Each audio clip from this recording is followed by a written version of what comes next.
What's up YouTube? It's Jake with the NSB channel, and today I'm going to be making a survival knife for my brother-in-law. He recently started his own bow drill fire for the first time. I kind of helped coach him through that, and I think in order to make yourself a good bow drill set, you're going to want a good Bushcraft style knife to get you there. So I figure I'd dress it up a little bit, kind of make it look nice for him. I'm going to start off by showing you kind of this is my Bushcraft knife. This is a Mora Companion. I've had it now for about 5 years. It's beat up as all get out. I mean, I keep the blade nice and sharp, but this style, I've got to give a shout out to Native Survival, Mitch's channel. I kind of modeled my quote-unquote survival knife after one of his videos that I saw several years ago. So I'm going to be showing you my take on it, and it's not going to have everything that Mitch has had, but what I think is kind of what I think of as nice features to have for a nice easy survival knife I'm going to include in this video. So stay tuned, and hopefully you enjoy watching this video of my survival camp knife.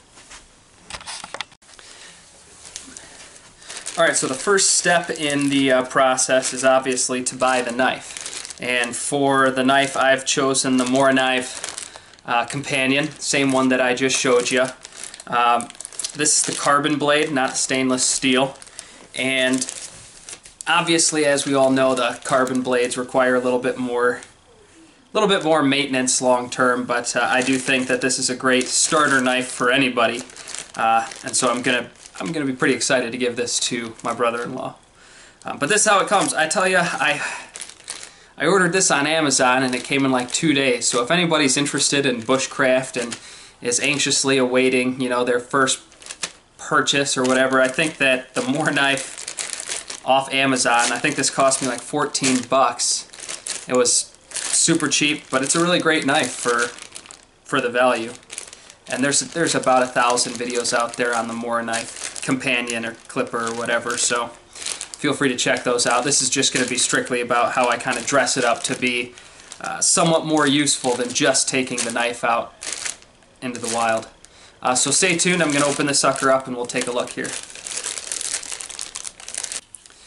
So here it is, fresh out of the package. Let's take a look close up here. Ooh, pretty tough coming out.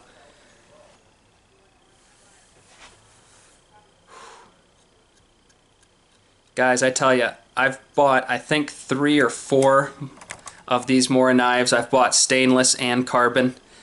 This carbon steel blade, fresh, you know, just right out of the package. Take a look at this.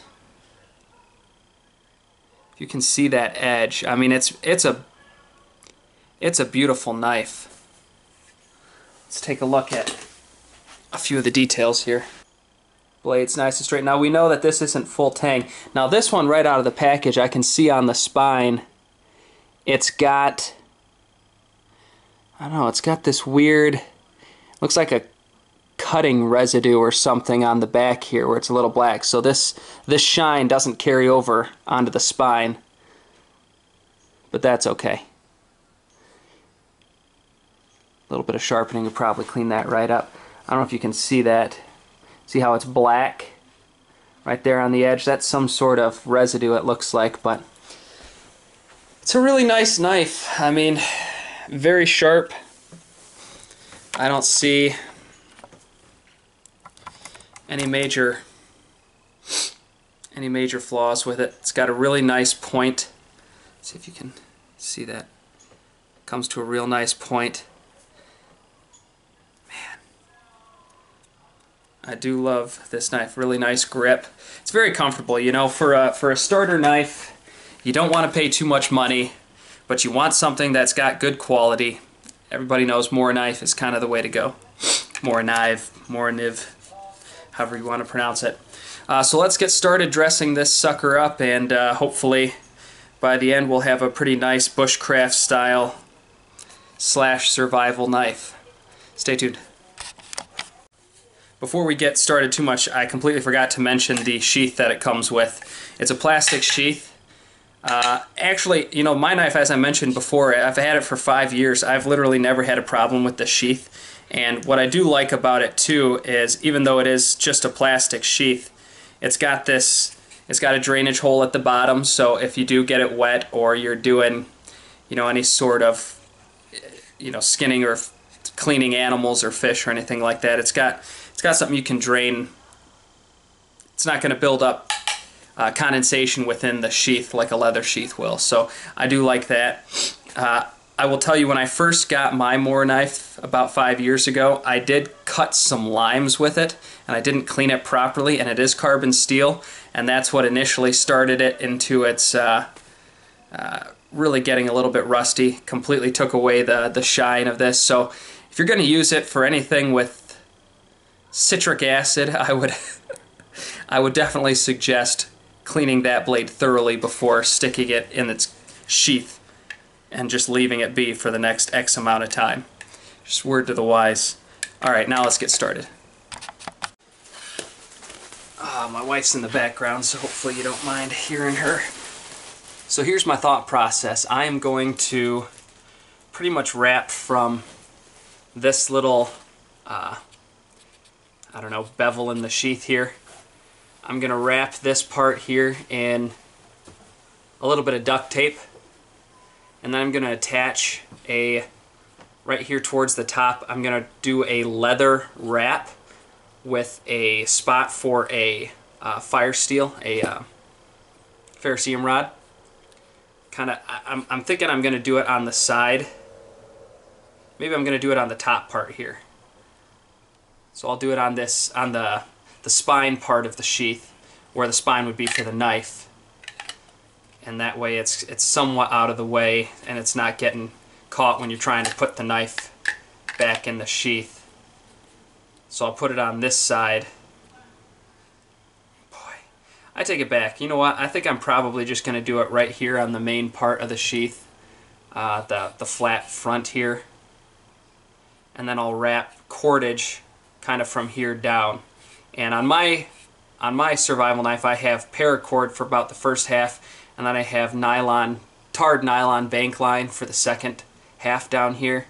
And mine's getting pretty beat up, and you know, that bank line's kind of running ragged a little bit. So this is going to be my third attempt at this. I've made one for myself, one for my wife, and this will be one for my brother-in-law. So hopefully this will look a little bit cleaner when we're done. But the leather ferrocerium rod holder I'm excited about.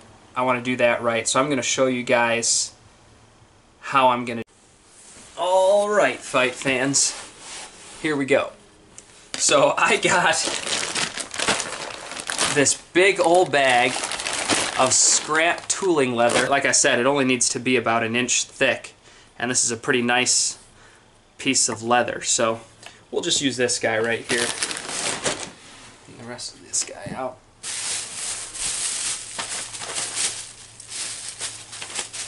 And we're going to have to pause for at least one moment because I've got to go get my blade about right there. So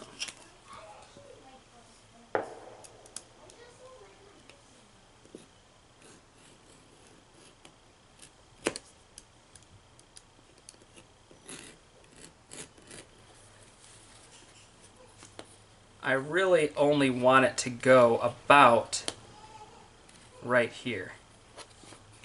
So yeah, that's about 1 inch thick. So we're going to make our cuts along that line. This is estimation. This is not, you know, perfection by any means. So there's my first strip of leather. And as you can see, what we're gonna end up doing with this, guys, as I'm saying, be careful with your razor. Let's move that out of the way. It's very tough. It's very tough. It's not very flexible. You can't really, I mean, it's tooling leather, so it's thick. It's not very soft. What we're gonna end up doing is we're gonna boil some water, and we're just gonna stick this in the boiled water. We'll set a bowl aside and just stick this in it, and that's gonna that water is going to soak into the leather a little bit, and it's going to heat it up, and it's also going to make it more pliable so that we're able to bend it the way that we want it to bend. Next we got to cut our next piece of leather. I'm going to use that same piece that I cut from earlier. Ooh, I actually have a nice real clean edge here. Always good to think about what you're doing before you actually do it, huh? There you go. So this will now become the ferrocerium rod holder part. There we go. Alright, looks good.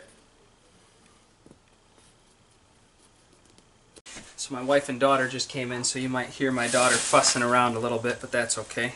She's just a baby. Alright, so I went to the store today and I bought some duct tape. This is official. I wanted to get some Gorilla Tape, but this will work just fine.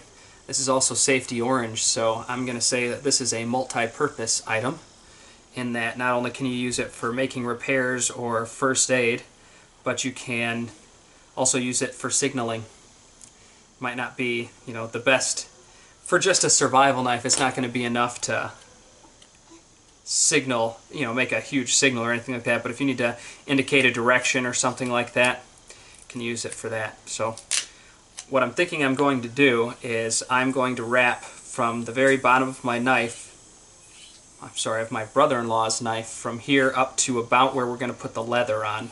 And I'm going to go several wraps around so as to build up a little bit of thickness here, just so that he's got enough duct tape to use if he officially needs it. Plus, when I put the rope on, I'm going to be able to tighten that rope up, hopefully enough where it's going to, the duct tape, the back side of this duct tape will compress and hold that rope into place just that much better if I, you know, tie it tight enough. So that's my idea, at least. We'll see how it works out.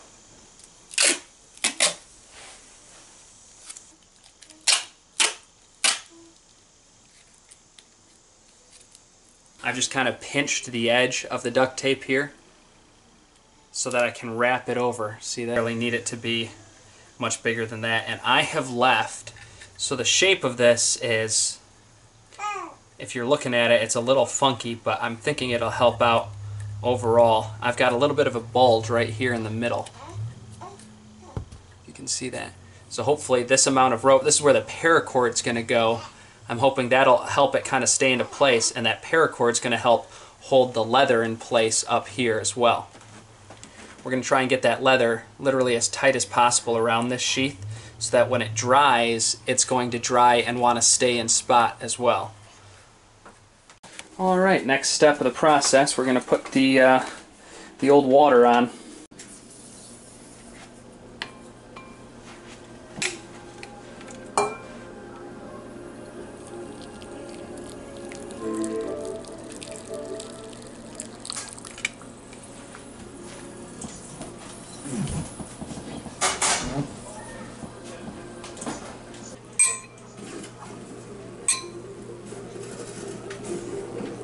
A little bit. Anyways, so we're going to let that soak for a few minutes, and then I'll get back to you. I'm going to take it out. Let's see how much of a difference it's made. If you recall what it looked like before. Oh yeah. Here's the idea. We are going to take this leather piece, attach it to this leather piece with this coated thread. Just about perfect. See that? Hey guys, I'm back. So unfortunately we had a little bit of a battery dying issue. But here's the progress I've made so far. So the piece of leather that we did, all I did is, instead of sewing up, I sewed up right along where the ferrocerium rod will go. Sewed up on both sides there. But this actually took a little bit and I got lazy, so all I decided to do to tie down the flappy ends of this middle section here is to rivet them. And this riveting set is cheap as all get out. It's only like $4 or something. Super easy. So in the back you'll see when I added the ferrocerium rod, it really made it tight. So there is a little bit of a gap, but as I mentioned before, if it is a little short, it's not a huge deal. We're going to let it dry out. Probably take about a day to dry out. But when we come back, I'm going to show you how I attach the different cordage to this. And what I'm going to try to attempt to do is actually cover all of the orange. Alright guys, still me. Still in my son's room. There's still noise being just all over the place, seems like, today. But we are about to add the kind of the finishing touches, if you will, to our survival knife. First thing I'm going to do is singe the edge of my paracord here.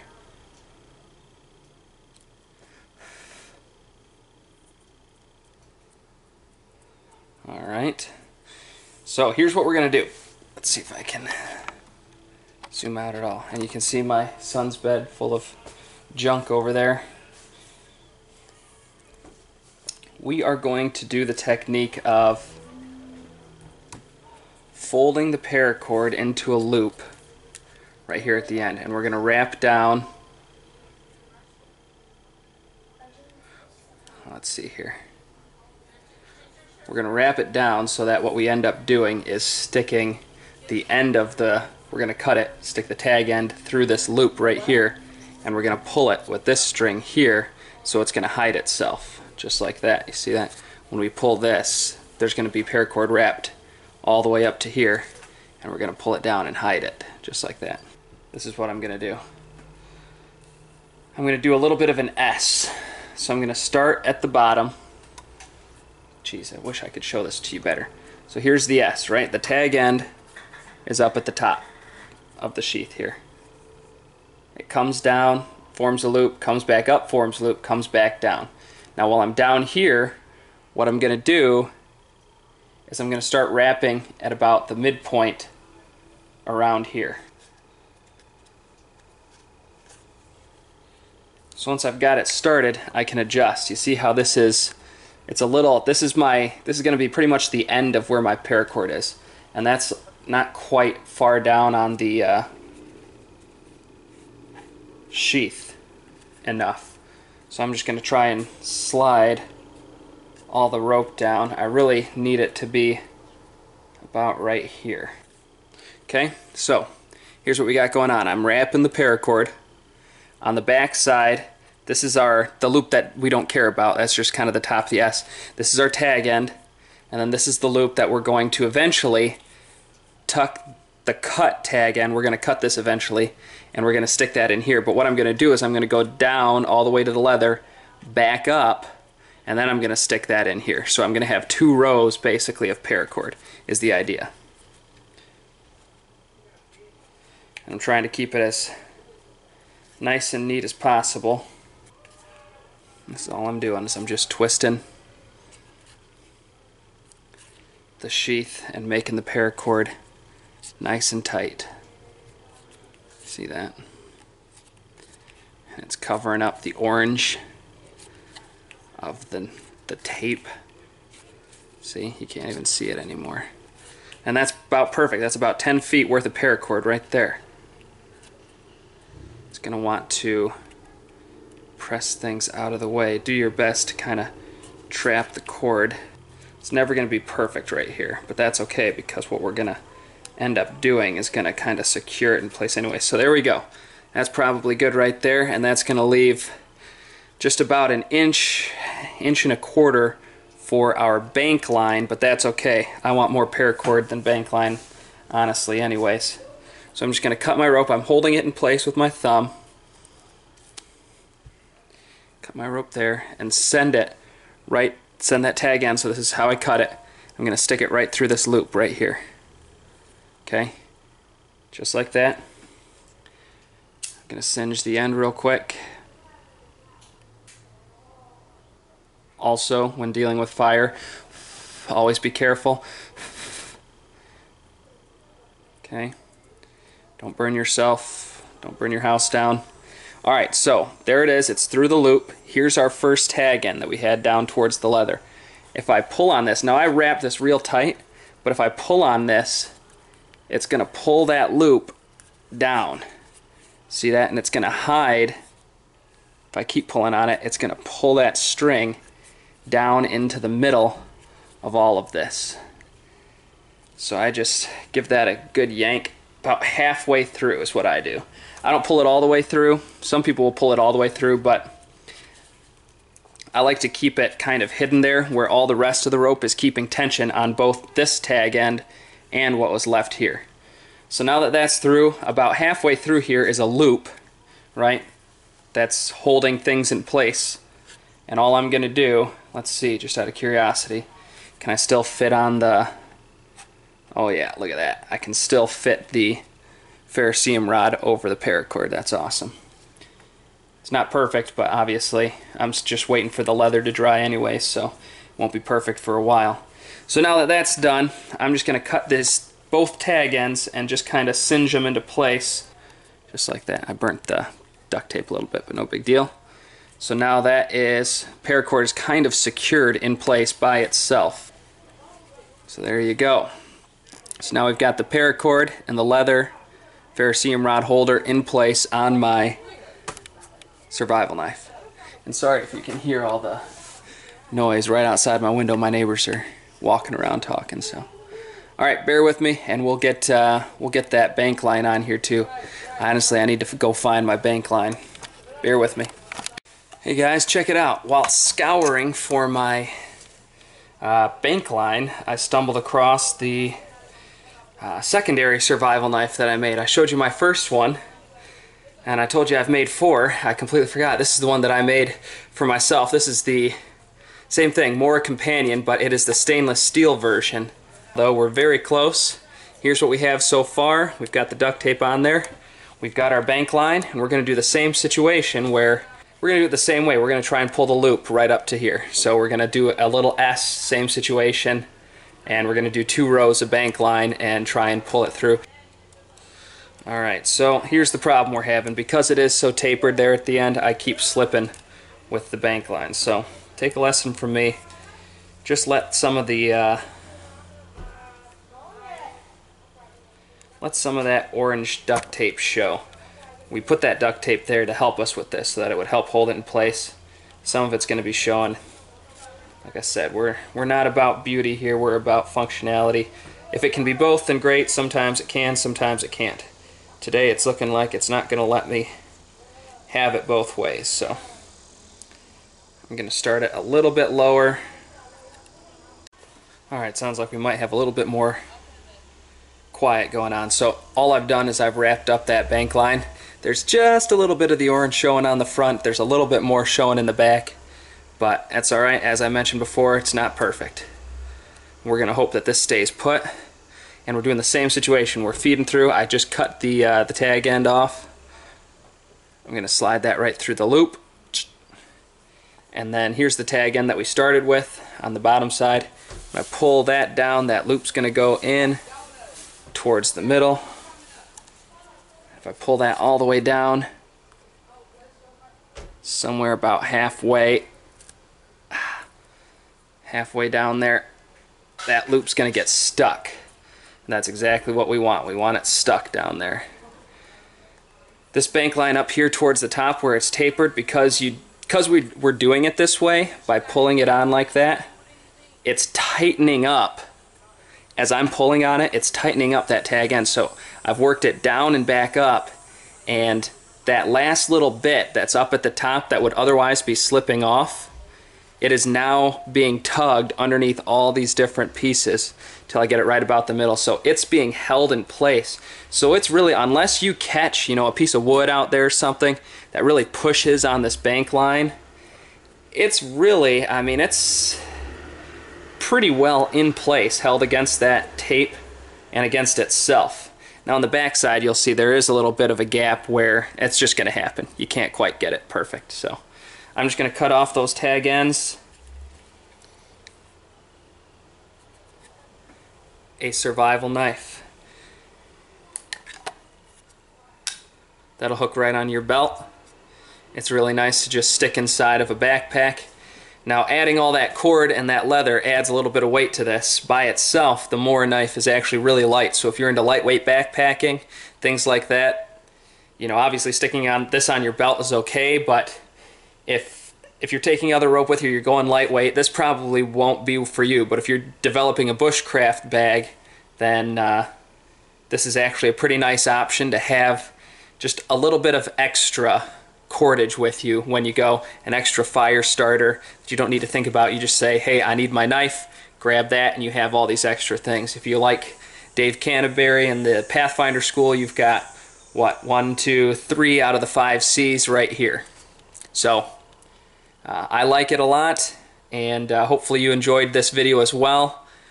And if you have any questions or comments, go ahead and leave those on this video. And if at any point in time, I tell you, if this is something you're interested in, but you don't think you have what it takes to make it, let me know. And I'm not opposed to selling these per se, but just contact me directly in the comments of this video. Hey guys, one word about the leather on my brother-in-law's survival knife. That is something that I've just recently gotten into. You know, the whole thing about my channel, hopefully, is getting you out into the outdoors and making you more comfortable without having to spend, you know, a ton of money to do it. So I'll show you on both of my knives, the stainless steel and the carbon, all I use to hold that ferrocerium rod in place is bike inner tube. Old, I believe this is 10 speed, so, you know, the road bike inner tube right there. You know, even if you went and bought it new, it's really cheap. Now, the thing about that is it does, over time, it wears out. When it, you know, the elements just sliding the ferrocerium rod in and out. This is the one, like I said, this is about 4 or 5 years old. If you look closely, down by the edge, both edges, it's tearing and breaking. You see that? So this is not a permanent type of fixture, but if you're trying to do it cheap, hey, for about $4, this is about 4 or 5 years old, and that's still hanging strong. But again, I try and take relatively good care of this, but I have beaten this knife all up. So this has been through the ringer with me, and it's still going strong. So you don't have to do any leather craft at all to do this knife. Alright, just wanted to put that out there. There you guys go. Hope you like it. Thanks, YouTube. Have a great day.